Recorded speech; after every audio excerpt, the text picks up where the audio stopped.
This is River Devika, project River Devika. So this project is what you call a part of in lines of Namami Gange.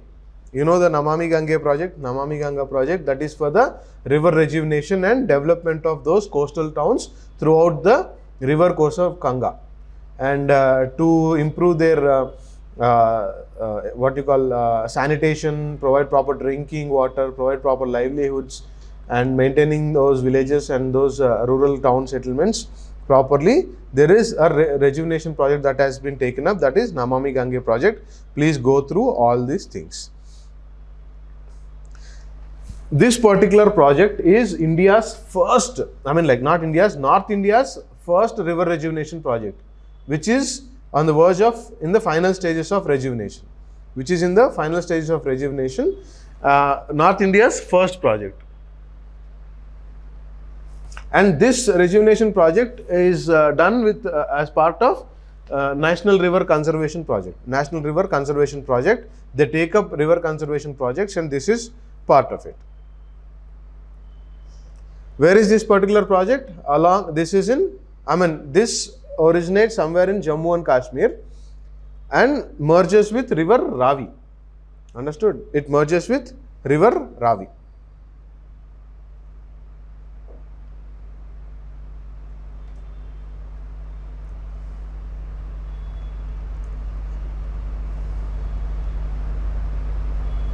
This is considered sacred. This is considered sacred with respect to, religiously, this is considered sacred, great religious significance.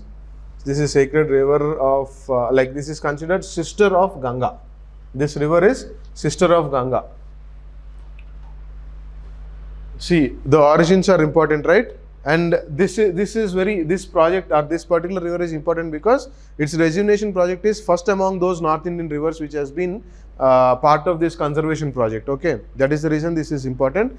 Understand, this originates from hills of Sudha Mahadev temple, from the hilly Sudha Mahadev temples in Udhampur district of Jammu and Kashmir. Okay, the origin is in Jammu and Kashmir, Udhampur district, in the hilly areas of Sudha Mahadev temple, and this merges with river Ravi. And other name is Gupta Ganga. The other name of this river is Gupta Ganga. This is the sister of river Ganga. This appears and disappears in many places. That is a different feature of this particular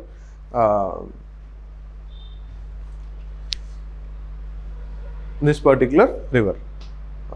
Got it?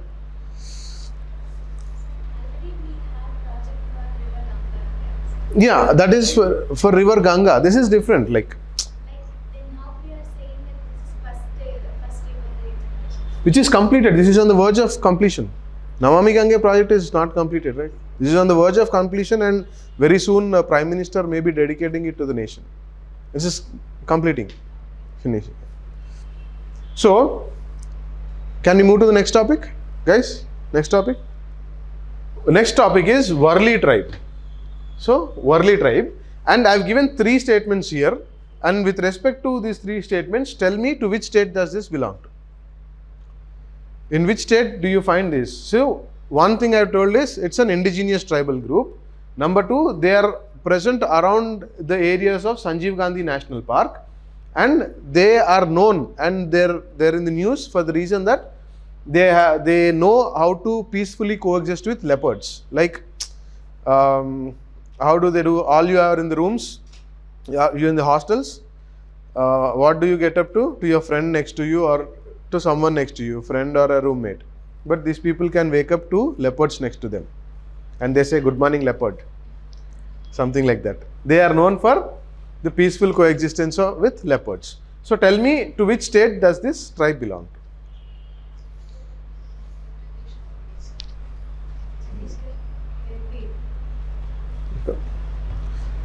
You guys are somewhere there, but not exactly. No, come towards this side. It's Maharashtra and somewhere in Gujarat. Bordering areas between Maharashtra and Gujarat. Okay, because you're writing, I'll tell some details about this thing. So they are Adivasi indigenous groups, Adivasi indigenous tribes, first thing, that is their social tribal status. And where are they located and what are their habitations? They live in mountainous coastal regions. Mountainous coastal regions on the borders of Gujarat and in the regions of Gujarat and Maharashtra, bordering Gujarat and Maharashtra. The literal meaning of Varli is piece of land. Like peace is not like Shanti, like peace is like the piece of land. That is the literal meaning of Varli. Which language do they speak? They speak Varli language. They speak Varli language, and this language is classified as Marathi. Parts of it is classified as Marathi, but it is also somewhere close to, or it is believed that it is Konkani or Bhil. Understood? Konkani or Bhil language. So, with respect to this particular tribe, if you come anything across the language with respect to this tribe, remember that they speak Varli language, and sometimes it's also called, it's part of Marathi, it's also called Konkani and Bhil or Bhil language. Bhil, B-H-I-L.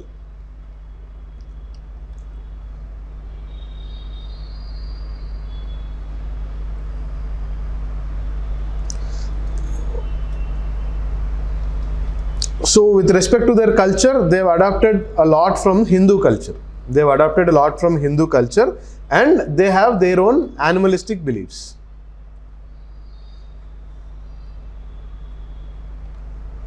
They have their own animalistic beliefs.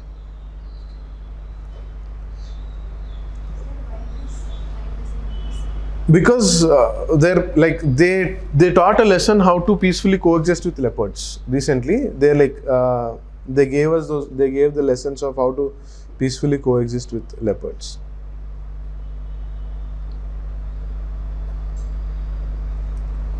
And the main part of their worship or painting or culture is they worship nature. They are nature worshippers. They have the concept of Mother Nature.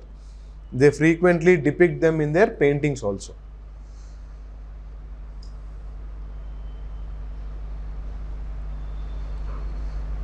Lot of their life, their lifestyle, livelihood, their customs and traditions, they reflect in their paintings, and these paintings are mainly done by women. Mainly done by women over there. They are created mainly by women.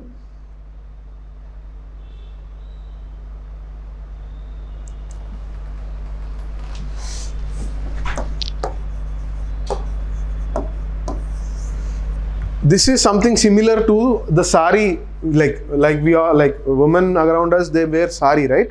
This is something similar to the sari they wear. This is their traditional dress, their attire, and this is the main significant difference is nothing but the length. They wear this up to the knee length. That is what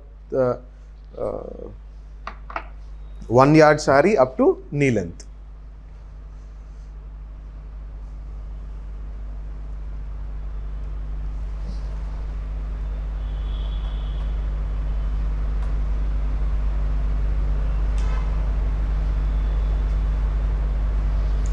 So,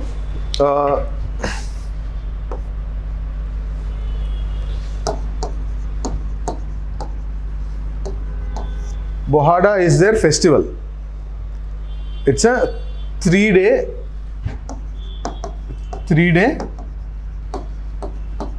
mask festival. It's a 3-day mask festival. During these festivals, they do a dance. How they dance is like one particular person using an instrument, tarpan. Tarpan is some instrument similar to a trumpet. It's similar to trumpet. One person, he keeps playing the trumpet in between, and the rest of the people, they keep dancing around. They keep dancing around by intertwining their arms. So that is the entire details about Varli tribe. Clear? Understood? Karman line. What is Karman line? Did you come across this name anytime?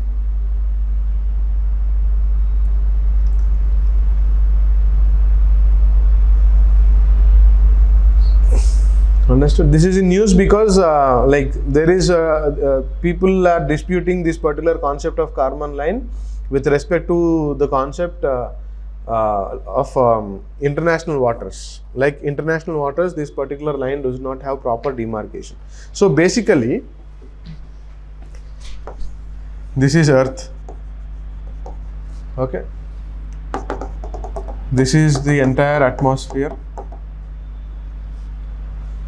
And there is particular demarcation above which you call it as space. Understood? Earth, atmosphere, space. This particular demarcated line, like imaginary demarcated line, is called Karman line. This is Karman line. Okay. There is a dispute with respect to Karman line also, because generally as per FAI, which is Federation Aeronautica Internationalia, that means like some federation of international aeronautics international aeronautics, they say Karman line is at around 100 kilometers above the surface of the earth. Above the surface of the earth. But NASA, US military and other certain international organizations, they don't consider 100 kilometers as that demarcating line, imaginary demarcating line, but they take 80 kilometers as that. NASA and all these other organizations, NASA military organization and other countries with major space organizations, they take 80 kilometers as that particular demarcating line. Okay. So what does this particular demarcation mean? What does this particular demarcation mean?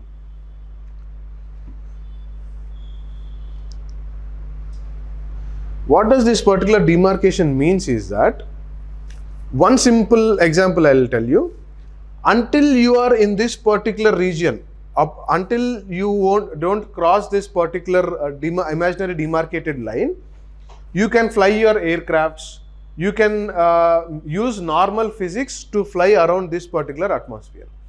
Once you have crossed this particular imaginary demarcated line, you are called astronaut. That means the propulsion systems which we use, or the principles which we use for flying in this particular atmosphere, no longer hold good once you enter, once you cross this particular demarcated line. That is the reason, as long as you are in this particular atmosphere, you are called a flyer or a airborne object or something. Once you have crossed this, you are called an astronaut.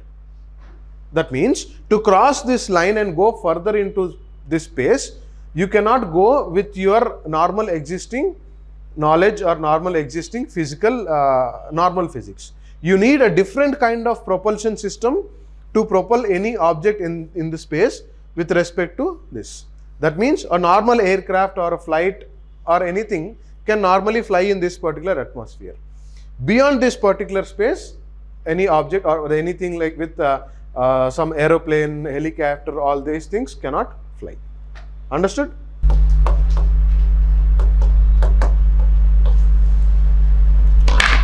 You have a slide, but I want you to guide. Have you come across this word? Or I'll give you a little more details. It's Hate tribe. How do you pronounce? I don't know. It's a community. It's a community. Any guesses with respect to this? One basic question. Which state this belongs to? Any guess? Any guess? Any guesses?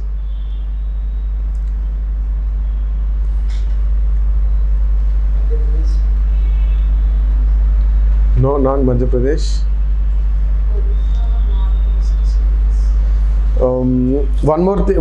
Another detail I'll give you. Write it down. This is in news because this particular community was given ST status. I mean, like, wait. Finally issued notification to give ST status. Notification by a particular state for giving this particular community ST status was released. Okay. This particular community will be given ST status. No? Little bit north? No? Towards west? Little higher. Yes, somewhere. Himachal Pradesh. You told everything. There is one more there. Okay. Himachal Pradesh. Uttarakhand is also partly right. I'll tell you. I'll come to there because there are this particular community which is given tribal status lives in two sides. Like it lives on the Himachal Pradesh side and the Uttarakhand side also. But this tribe, Hatti community of Transgiri area. See, Hatti community of Transgiri area of Sirmaur district. Sirmaur district. This particular this community in this particular place is given the ST status. So, Hindi speaking guys, anybody is Hindi speaking, Hindi understanding? So, give me, did I write this here? No, I didn't write it here. So, where did this name come from? Hatti community. How did they receive this name? I already spelled out that actual thing. Hat means? Yeah, where they produce their crops, produce their agricultural produce and do everything. They come to a place, sell everything. Hat, you know, Delhi hat. Hat is like Santa. Santa, you understand, right? We keep having it every week, no, on the roads. Avuna. They receive this particular name from the name Hat because now you have to understand that the major livelihood or major economic activity of this particular tribe is they what they do grow vegetables, all these agricultural produce, vegetables, crops, meat and thing at their home. They sell these homegrown food products or they sell these homegrown vegetables, crops and everything in a town. They grow it in their homes in the villages and bring it to the towns and sell it there. This is the main occupation of this particular group, and that is the reason they are called, their name originated from them. So, what is their homeland? I told you, no, their homeland is on the two sides of the borders, like Himachal and Uttarakhand border. They border in the basin of Giri and Tons rivers. There are two rivers, Giri and Tons rivers. On the banks or in the basins of these two rivers, you find these tribes. And remember, these two rivers are tributaries of river Yamuna. So, since this is a tribal group, we all know they have their own, they are governed by their own traditions, they are ruled by their own rules, they have their own village head, they have their own administrative system of functioning and administrative system of governing. So, that administrative or traditional council is called Kumbli. Kumbli is the traditional council that governs this particular tribe.